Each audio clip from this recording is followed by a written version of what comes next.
This is English shorthand dictation number 176 and the dictation speed is 160 words per minute. Ready? Start. Mr. Chairman, my purpose in rising to address this conference is principally to place before it the point of view of the depressed classes regarding the question of constitutional reform. It is a point of view of 1/5 of the total population of British India.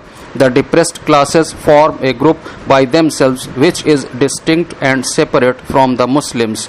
Although they are included among the Hindus, they do not form an integral part of that community in any sense. They have not only a separate existence, but they have also assigned to them a statute which is invidiously distinct from the status occupied by any other community in India.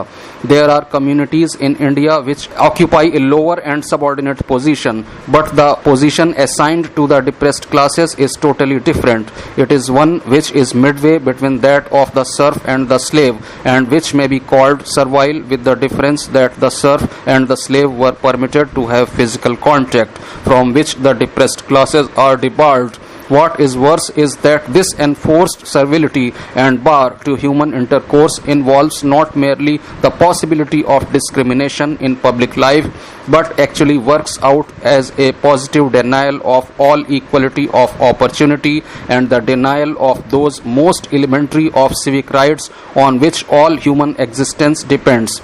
I am sure that the point of view of such a community as large as the population of England or France, and so heavily handicapped in the struggle for existence, cannot but have some bearing on the right sort of solution of the political problem. I am anxious that this conference should be placed in possession of that point of view at the very start.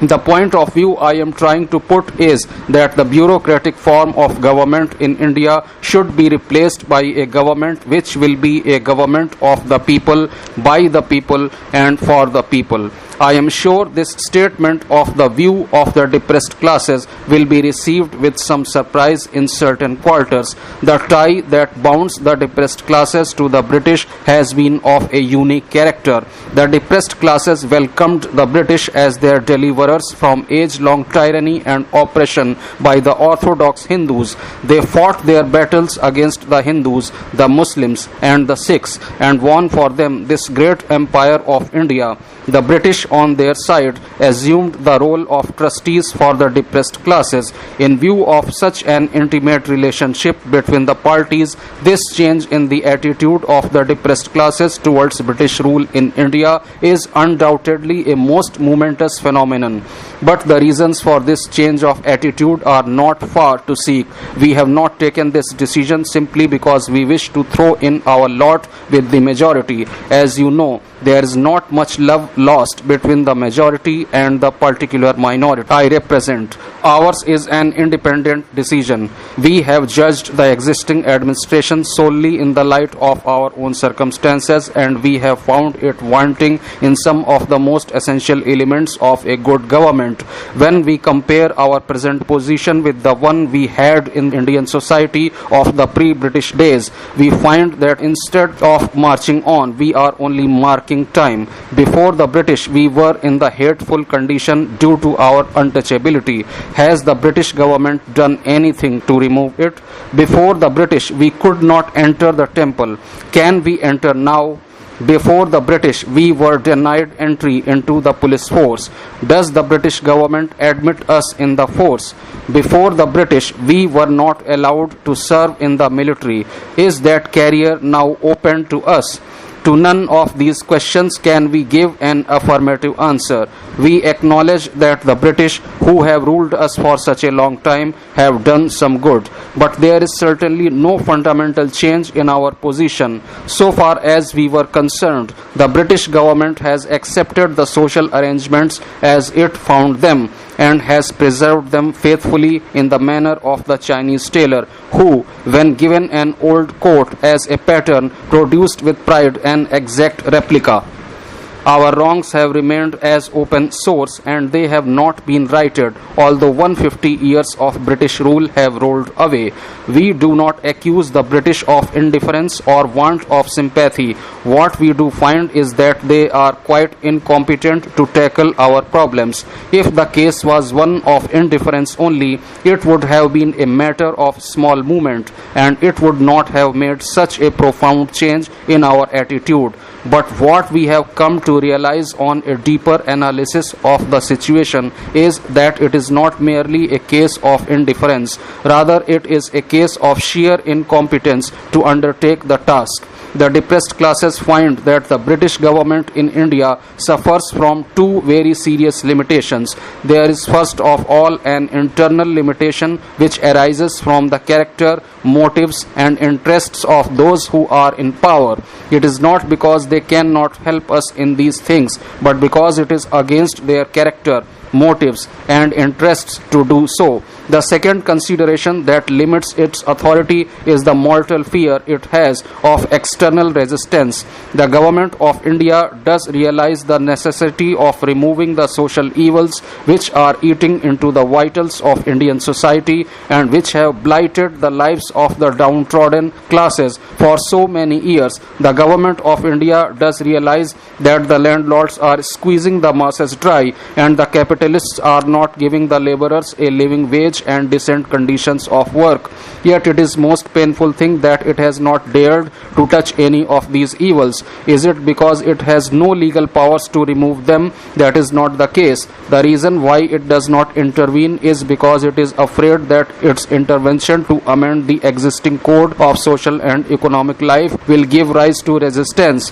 How good is such a government to anybody? We must have a government in which the men in power will give their undivided allegiance to the best interest of the country.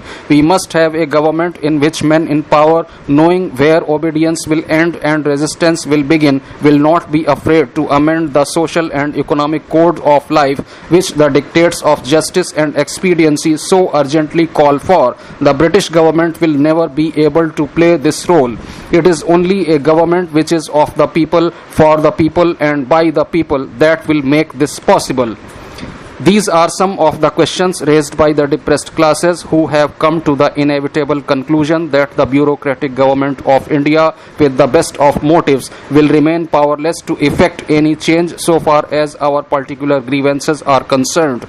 We feel that nobody can remove our grievances as well as we can, and we cannot remove them unless we get political power in our own hands. No share of this political power can evidently come to us so long as the British government remains as it is. It is only in a Swaraj constitution that we stand any chance of getting the political power into our own hands, without which we cannot bring salvation to our people. There is one thing to which I wish to draw your particular attention. I have not used the expression dominion status in placing before you the point of view of the depressed classes.